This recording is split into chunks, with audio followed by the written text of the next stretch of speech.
Rosemaling is a Norwegian decorative painting style, and it looks like this. It has flowers, petal shapes, and then some decorative designs around it.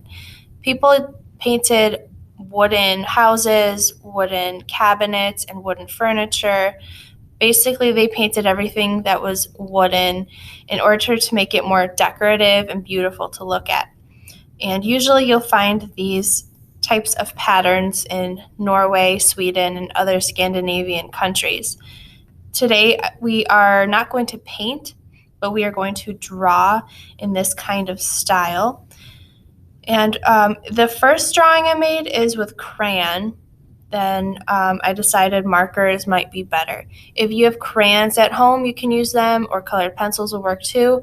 Or if you want to follow along with me using markers, then go right ahead. I am going to start in the middle, and I'm going to grow out in a symmetrical design. So each side is going to look the same. And if we have a little extra time, we can fill in these empty spaces on the paper too. Rosemaling is usually a art form that is filling up the space, or it's long and narrow.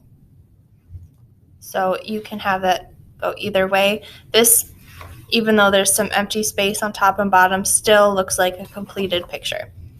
I'm going to start with the pink flower in the middle. Since this art form is called Rosemaling, I'm going to assume that this is a rose. It's like when we made the rose windows. We started with a rose in the center of our paper. So I found the center, I'm making a circle, and I'm adding 5 petals to it.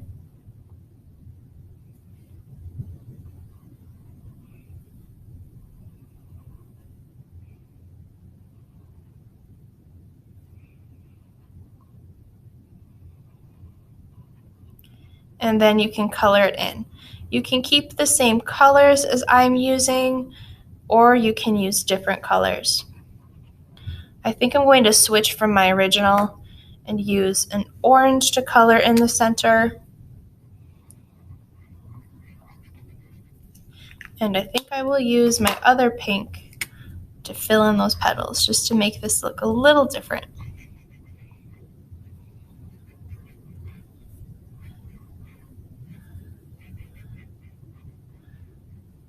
Okay, the next thing I'm going to draw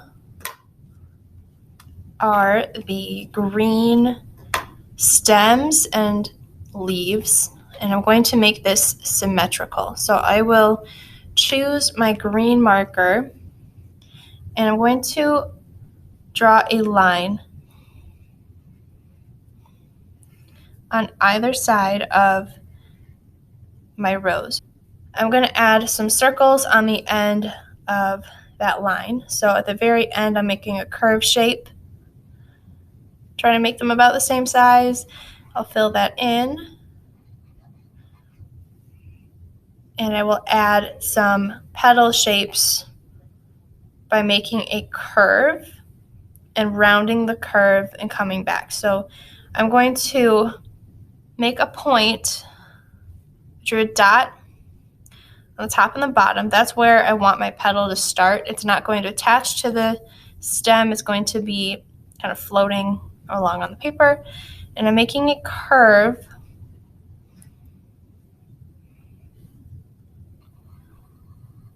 I'm trying to make them about the same size. At the end of the curve, I'm going to make another curve. So it's kind of starting a spiral shape, and it'll come back to that point. So at the end of this curved line, I'm going to curve it back and come back to the start. I'll do the same over here.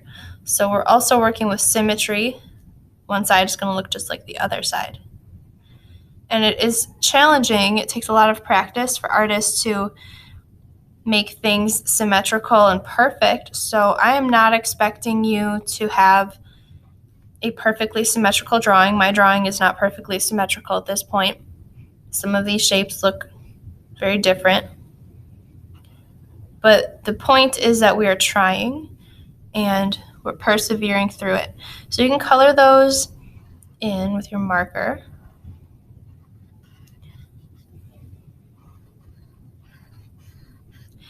And at this point, I'm getting kind of tired of looking at this green. I'm going to switch over to a different color for some of my other petals. I'll use my blue to make the petal above. So it's the same shape, just a little smaller. I'm going to make a point to start. I'm going to put one on top and one on bottom. I'm lining them up. And that point looks like it's in the very center of the stem. So over here, I'll do the same thing. I'll make this point in the very center of the stem and make a curve. And another curve. So this curve's going up, that curve's going down. I'll curl the end, and then come back to the point.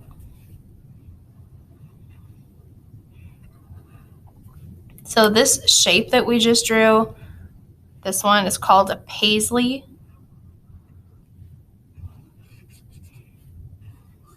So make two more paisleys over here. A curve, a loop, and a loop. These paisleys I just made are a little bit more thick than those ones, so I think I'll make these a little bigger so they match. All right, and I'll add some more paisleys down here. I'm going to draw the points.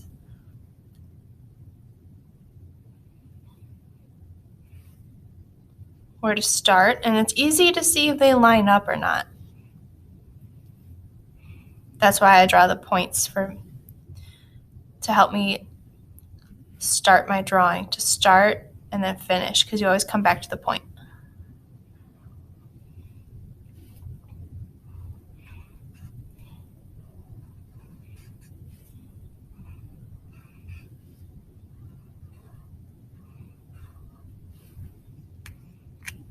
And I'm moving on to the flowers on the end. So these flowers up here, I made them purple. These flowers are looking a little different from the one in the middle. You can use more than one type of flower. And I think I will stick with my purple color.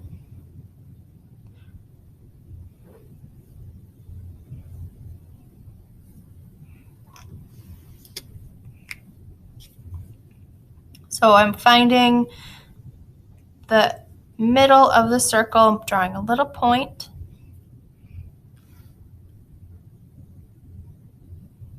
And I'm going to make another paisley on the top and on the bottom.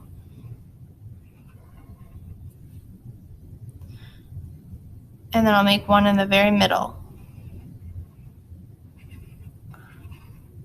So far, this flower has 3 petals, and then you can color that in.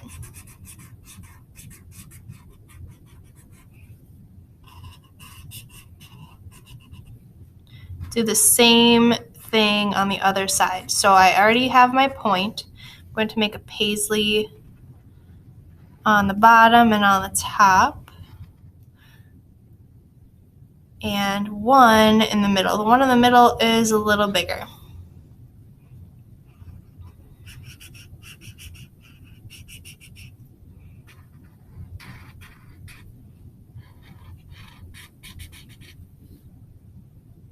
I'm going to make 2 more petals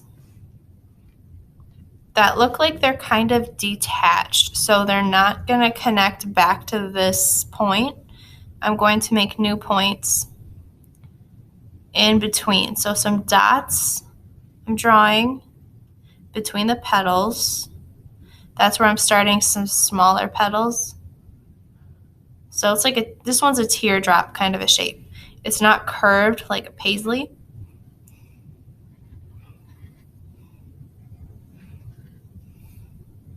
I'll color in those little ones. And at this point, my drawing looks almost complete.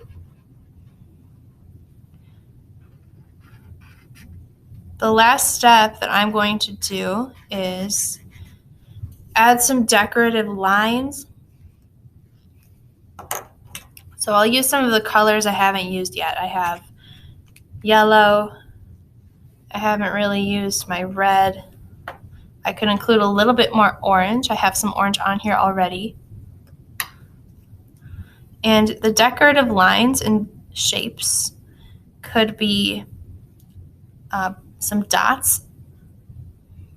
So I'll make some yellow dots that line up along with this paisley. So there are 3 that are right next to this paisley shape. And I'm working with symmetry, so I need the same thing on top and bottom and on the right and left.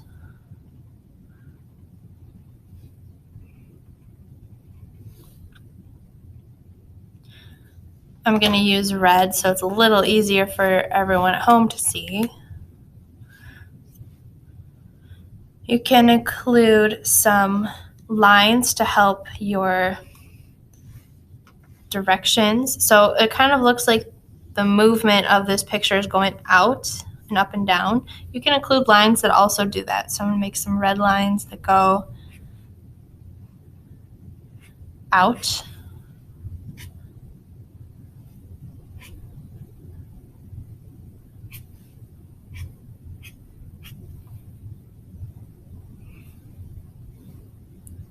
You can include some curling shapes. The difficult part is going to be keeping this symmetrical.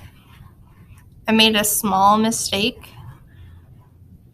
but I didn't worry about it, and I don't think many people will notice. But this is not perfectly symmetrical with this one, but that's okay. So these lines I'm including at the end just add a little bit more interest. They kind of break up all these cool colors.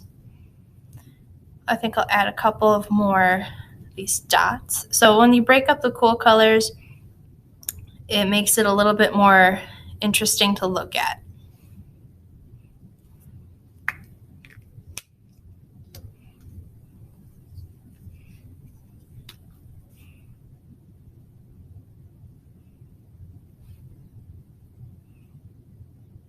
Here I'm adding 5 red dots between these 2 petals.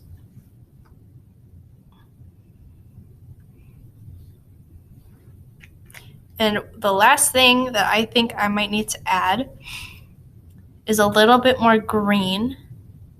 And I haven't used this marker yet. This green is a different brand than this one, so it'll probably have a different color, and I want to see what that color is. I see 2 empty spaces in my drawing. Well, actually, I see 1, 2, 3, 4, 5, 6 empty spaces. So since these spaces are very small, but there are 4 spaces that are going to be the same thing, I'll start here.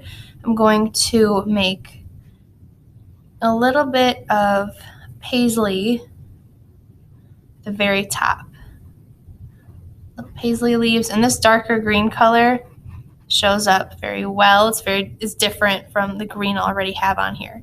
So 2 smaller paisleys on this side, just to fill up the space. And then here I've got a lot of space. I think I will add